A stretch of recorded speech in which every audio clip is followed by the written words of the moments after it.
The Turban incident. Defense against the dark arts had quickly become Harry's least favourite class, though not for the reasons they'd expected. It wasn't that Professor Quirrell was particularly strict or that the subject matter was too difficult. It was that the man seemed to be having some sort of ongoing identity crisis that made everyone in the classroom deeply uncomfortable. "Tea today, class," Quirrell stammered, adjusting his purple turban for what had to be the 15th time in 10 minutes. "We will be learning about the importance of multiple perspectives in magical defense." Harry exchanged glances with Hermione, who was sitting next to them furiously taking notes despite the fact that Quirrell had barely said anything coherent yet. On Harry's other side, Ramad was trying to look attentive while clearly thinking about something else entirely, probably his upcoming prayer time, if Harry had to guess. "Now," Quirrell continued, wrapping his arms around himself in what appeared to be an anxious self-hug, "when facing dark magic, one must consider not just the obvious threat, but also the hidden dangers that might be lurking behind what we can see." "Professor," Hermione raised her hand immediately, "are you referring to the systematic way that patriarchal magic has historically marginalized non-binary magical practices?" Quirrell blinked rapidly, his turban shifting slightly. That is, well, yes, Miss Granger, that's certainly one way to interpret the lesson." "Because," Hermione continued, not waiting for permission to speak, "I've been reading about how traditional defensive magic was developed almost exclusively by cisgender male wizards, which means it's inherently biased toward their perspective of what constitutes a threat." "Hermione," Harry whispered, "maybe we should let Professor Quirrell actually teach." "But don't you see?" Hermione turned to face Harry with the intensity of someone who had just discovered fire. "This is exactly the kind of systemic oppression we need to be discussing. The entire dark arts curriculum has been designed to reinforce existing power structures." Professor Quirrell was now adjusting his turban so frantically that it was starting to come loose. "Miss Granger, perhaps we could focus on the practical applications of defensive magic rather than the theoretical implications of..." "Theoretical?" Hermione stood up so quickly that her chair scraped against the floor. "Professor, with all due respect, there's nothing theoretical about the way marginalized communities have been systematically excluded from magical education for centuries." "Sister Hermione speaks truth," Ramad said solemnly, finally joining the conversation. "In my study of Islamic magical traditions, I have learned that many powerful defensive techniques were dismissed by European wizards simply because they came from non-Western cultures." "Exactly." Hermione pointed at Ramad triumphantly. "This is why we need to deconstruct the entire foundation of magical defense theory."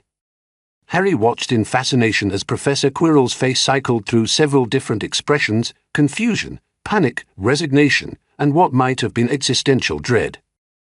His turban was now so loose that it was sliding down over his forehead. "Perhaps," Quirrell said weakly, "we could simply practice some basic defensive spells." "Basic defensive spells?" Hermione looked genuinely offended. "Professor, how can we learn to defend ourselves if we don't understand the underlying power dynamics that created the need for defense in the first place?" "I mean," Harry said, trying to be helpful, "maybe we could learn the spells and talk about the power dynamics." "But that's just perpetuating the same system."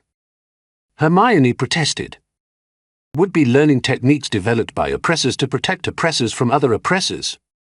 "Sister Hermione," Ramad said gently, "while I appreciate your passion for justice, surely there is value in learning practical skills while we work to change the system."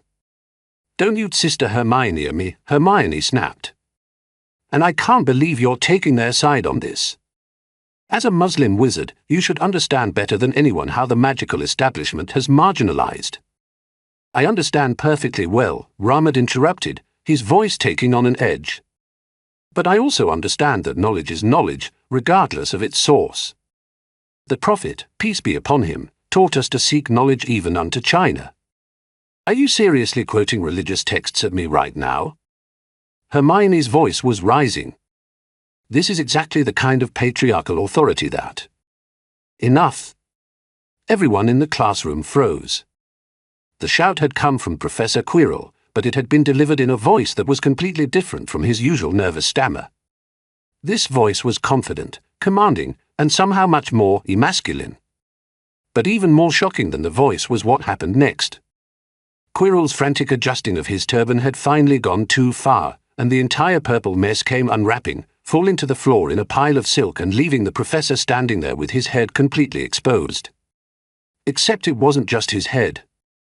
There, on the back of Professor Quirrell's skull, was what appeared to be a second face. It was pale, with glowing red eyes, and it looked absolutely furious about being exposed. The entire classroom sat in stunned silence for approximately 3 seconds before chaos erupted. "What the actual F?" Hermione started to shout. "Allahu Akbar!" Rahmed yelled, diving under his desk. "What the hell is that?" Harry screamed, pointing at the extra face. The second face opened its mouth as if to speak, but Professor Quirrell quickly slapped both hands over the back of his head, spinning around to face the class with an expression of pure panic. It's just an innovative teaching aid," he stammered, his usual nervous voice back in full force. "For demonstrating multiple perspectives. Very, very cutting-edge pedagogical technique. That thing has eyes." Hermione shrieked. "Eyes that move. It's very realistic," Quirrell said desperately. "Top-of-the-line educational materials. Very expensive. Imported from Germany." "Professor," Harry said, their voice shaking, that face just tried to talk. "Advanced voice projection charms," Quirrell said quickly. "Very sophisticated magic. I spent all summer learning how to operate it properly." "It looked at me," Rahmed said from under his desk. "It looked directly at me with hate in its eyes. That's just the realistic design." Quirrell was now backing toward the door, still covering the back of his head with both hands. "Very immersive learning experience. I should probably put it away now." "Class dismissed." "Class dismissed." Hermione stood up, her hair practically standing on end with indignation. "Professor, you just showed us what appears to be a second living face attached to your skull, and you think you can just dismiss us?" "It's not attached," Quirrell protested. "It's just very well secured. Professional-grade adhesive charms." "Then take it off," Harry said, standing up as well. "If it's just a teaching aid, show us how it works." That is, the removal process is very delicate," Quirrell said, continuing to back away. "Requires special solvents. Very dangerous to attempt without proper safety equipment." "Professor," Rahmed said, finally emerging from under his desk with all due respect that looked like a real face. "A real, living, very angry face. It's just good craftsmanship," Quirrell insisted. "European artisans are very skilled at lifelike representations." "European artisans," Hermione repeated slowly. "Are you seriously trying to tell us that someone in Germany makes fake faces that look that realistic?" "Germans are very, very thorough," Quirrell said weakly. "Professor," Harry said, taking a step forward, "why don't you just turn around and let us see the back of your head clearly?"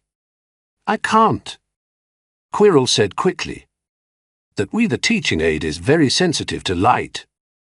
Too much exposure could damage the realistic features." "Then why did you wear it to class?" Hermione demanded. "I forgot it was there," Quirrell suggested hopefully. "You forgot you had a second face on the back of your head?" Rahmed asked incredulously. "It's very lightweight," Quirrell insisted. "Superior German engineering. Barely noticeable when properly secured." By this point, other students had started to notice the commotion. Draco Malfoy appeared in the doorway, took one look at the scene, and immediately began smirking. "Oh, this is rich," he said, sauntering into the room. "What's got everyone so worked up? Let me guess, Granger's having another feminist meltdown." "Draco," Harry said sharply, "this isn't about." "Actually," Hermione interrupted, "this is exactly about patriarchal power structures. Professor Quirrell is clearly hiding something significant from us, and when questioned about it, he's retreating into vague authority claims rather than engaging with our legitimate concerns. What's he hiding?" Draco asked, looking interested for the first time. There was a face, Ramad said seriously, on the back of his head. It looked evil. Draco's smirk faltered slightly. A face. He claims it's a teaching aid, Harry explained. But it moved. And it looked angry. Fannick tried to speak, Hermione added, in a completely different voice. Draco looked at Professor Quirrell, who was now pressed against the wall near the door, still covering the back of his head with both hands. Professor? Is this true? It's just educational materials, Quirrell said desperately. Nothing to concern yourselves with. Then show us, Draco said, his voice taking on a challenging edge. If it's just a teaching aid, what's the problem? The problem, Quirrell said, his voice getting higher, is that students shouldn't be questioning their professor's methodology. You should be trusting my expertise and focusing on your studies. Oh, so now it's about trust. Hermione's voice was getting dangerous. Because a minute ago you were trying to tell us it was about light sensitivity. It's about respect. Quirrell snapped. Students in my day knew how to show proper respect for their teachers. Your day. Harry repeated. Professor, how old are you exactly? Quirrell went very pale. That is, age is just a number. Age is just a number, Ramad said slowly, but that face looked ancient. Like it had been around for a very long time. It's just good makeup. Quirrell protested. Aging effects. Very popular in theatrical productions. Professor, Hermione said, her voice now deadly calm, are you telling us that you're wearing theatrical makeup on the back of your head? Yes. Quirrell said eagerly. Exactly. I'm very interested in dramatic arts. It's a hobby. The hobby, Harry repeated. A perfectly normal hobby. Quirrell insisted. Lots of people enjoy character work. Character work that involves having a second face with glowing red eyes. Draco asked skeptically. It's method acting. Quirrell said desperately. Very immersive. I'm preparing for a role. Di way. Hermione demanded. A very challenging role, Quirrell said vaguely. Requires a lot of emotional preparation. What's the name of the production? Harry asked. It's an independent project, Quirrell said quickly. Very avant-garde. You wouldn't have heard of it. Try us, Draco said. It's called The Multiple Perspectives of Urav in a Conflict, Quirrell said, clearly making it up as he went along. That's the stupidest title I've ever heard, Hermione said flatly. It's very artistic. Quirrell protested. The director is very, very experimental. Who's the director? Ramad asked. You wouldn't know him, Quirrell said quickly. He's very underground. Very exclusive. What's his name? Harry pressed. Tom Riddle, Quirrell said, then immediately looked like he wanted to take it back. Tom Riddle. Hermione repeated. I've never heard of any director named Tom Riddle. That's because he's so underground. Quirrell insisted. Very exclusive. Only works with very talented actors. And this Tom Riddle told you to wear a fake face to teach defense against the dark arts. Draco asked. It's method acting. Quirrell said again. Very immersive. Helps me get into character. What character are you supposed to be playing? Harry asked. The professor, Quirrell said weakly. A professor with a second face. Ramad asked. It's a very complex character, Quirrell said. Lots of internal conflict. Hence all the multiple perspectives. Professor, Hermione said, this is the most ridiculous explanation I've ever heard. You're trying to tell us that you're wearing elaborate theatrical makeup to teach a class because you're preparing for a role as a professor in a play directed by someone named Tom Riddle. Yes. Quirrell said eagerly. Exactly. You understand perfectly. I understand that you're lying, Hermione said bluntly. And frankly, I'm insulted that you think we're stupid enough to believe this story. And not lying. Quirrell protested. I'm just very committed to my craft. Your craft, Harry repeated. Your craft of teaching defense against the dark arts. And acting. Quirrell added quickly. Both. I'm very multi-talented. Multi-talented, Draco said slowly. Like having multiple faces. That's just make-up. Quirrell insisted. Very skilled application. I spent hours getting the realistic effects just right. Professor, Ramad said gently, perhaps you should sit down. You seem very stressed. I'm not stressed. Quirrell said, his voice cracking. I'm just passionate about education. And theatre. Educational theatre. Educational theatre that involves fake faces with glowing red eyes, Hermione said. Right. It's very symbolic. Quirrell said desperately. Represents the duality of human nature.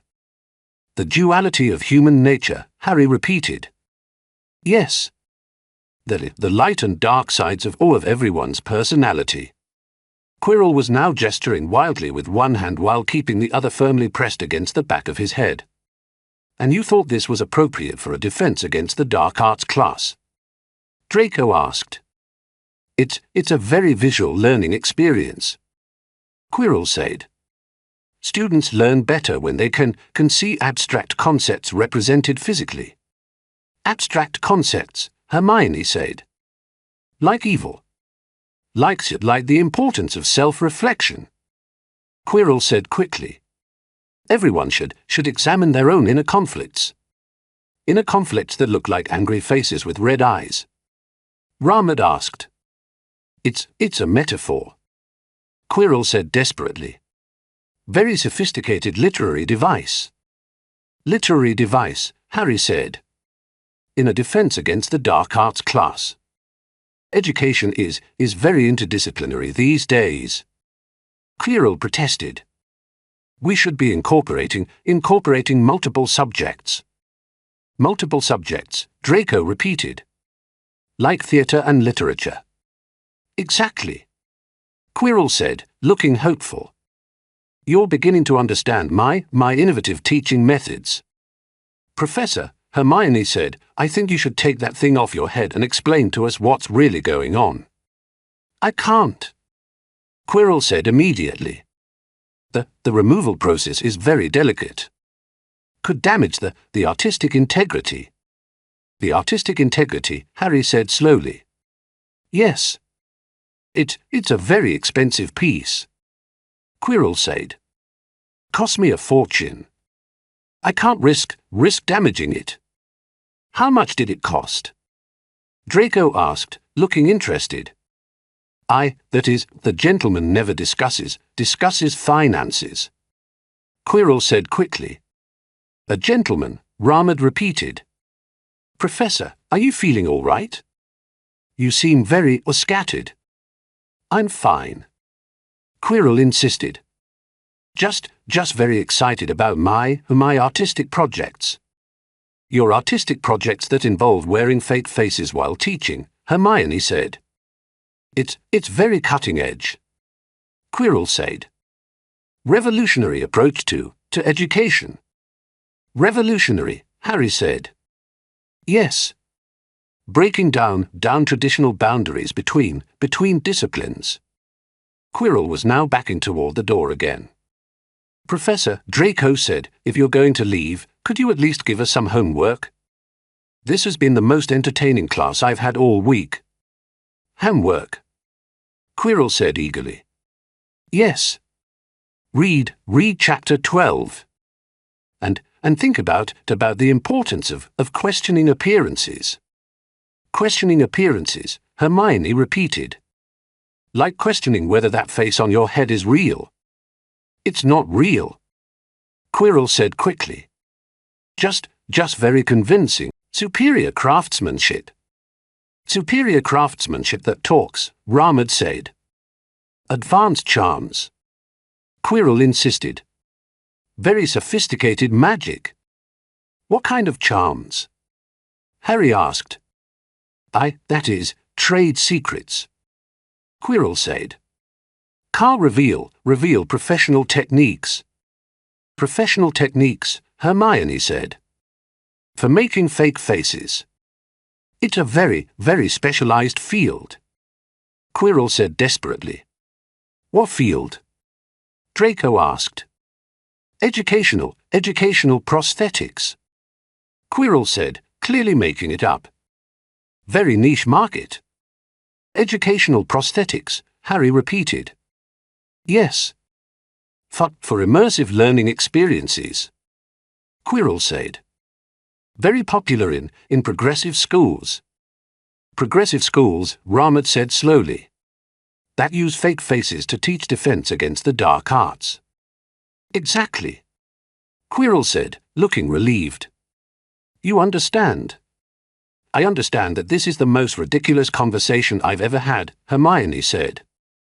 Professor, either tell us what's really going on, or I'm going to report this to Professor Dumbledore. Now. Quirrell said quickly. That won't be necessary.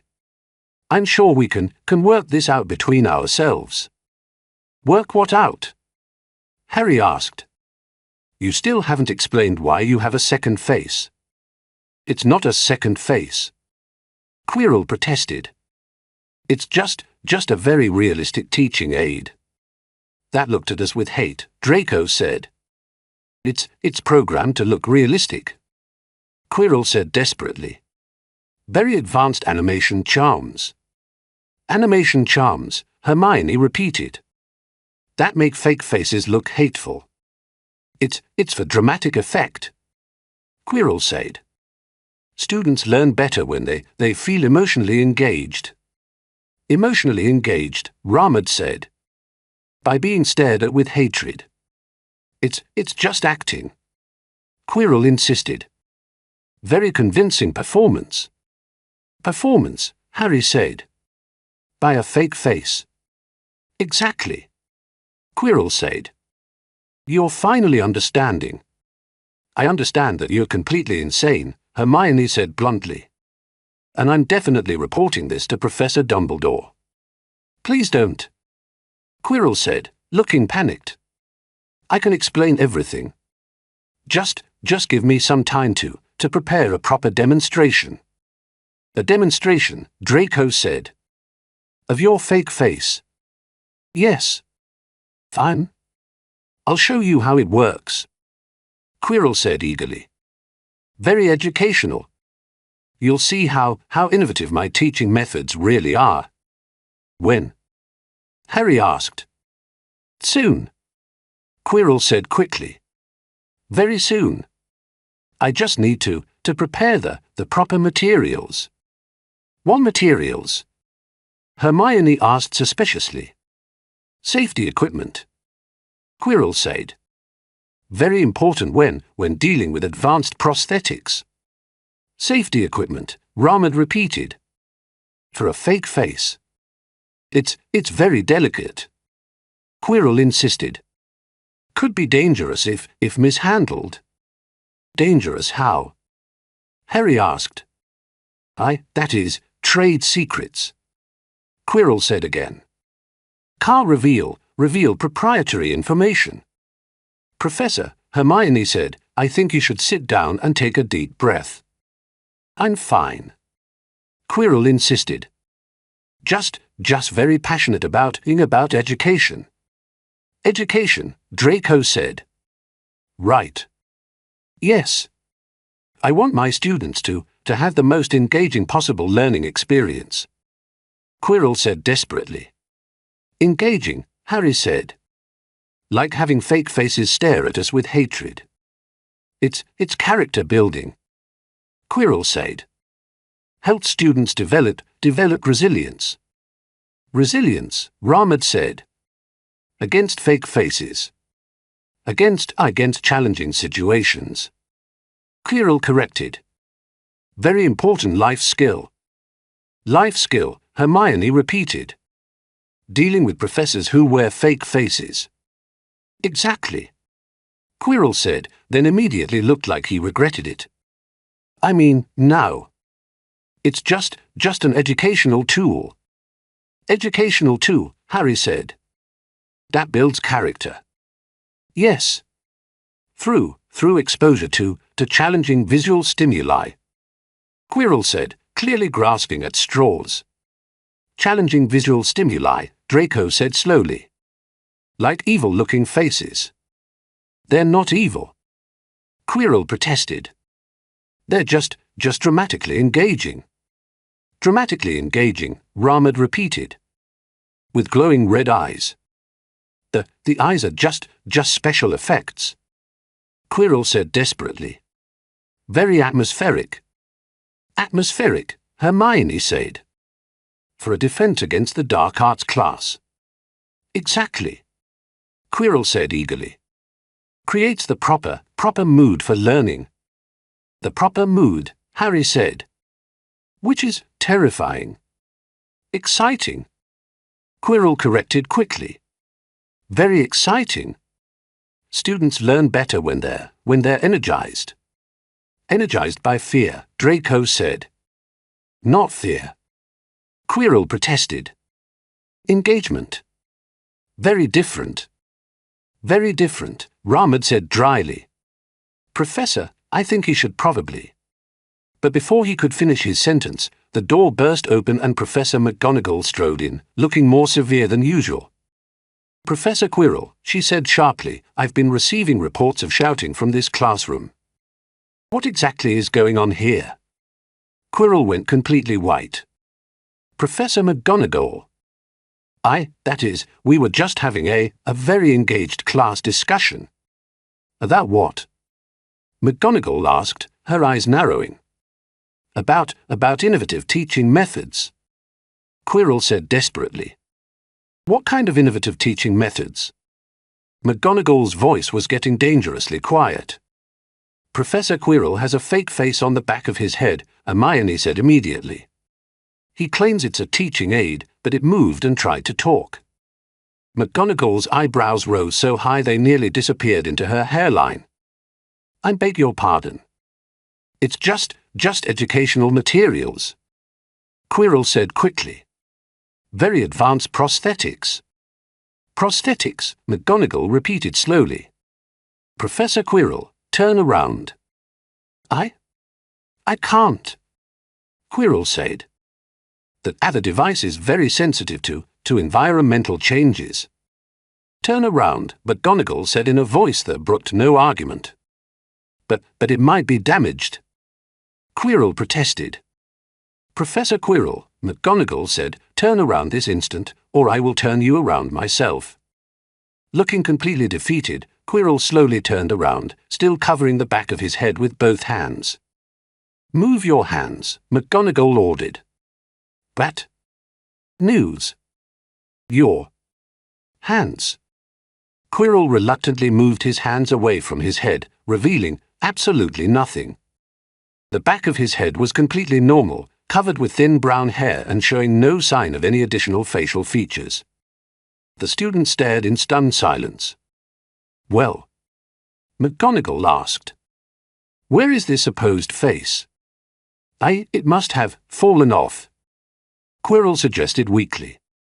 Fallen off, McGonagall repeated. It's very loosely attached. Quirrell said desperately. For easy removal. Where did it fall? Harry asked, looking around the floor. I don't know. Quirrell said. It could be anywhere. Professor Quirrell, McGonagall said, I think you should report to the hospital wing. You seem to be under a great deal of stress. I'm not stressed. Quirrell protested. I'm just very committed to innovative education. The hospital wing, McGonagall repeated firmly. Now. But my class. Quirrell said. Your class is dismissed, McGonagall said. and I'll be having a word with Professor Dumbledore about your teaching methods."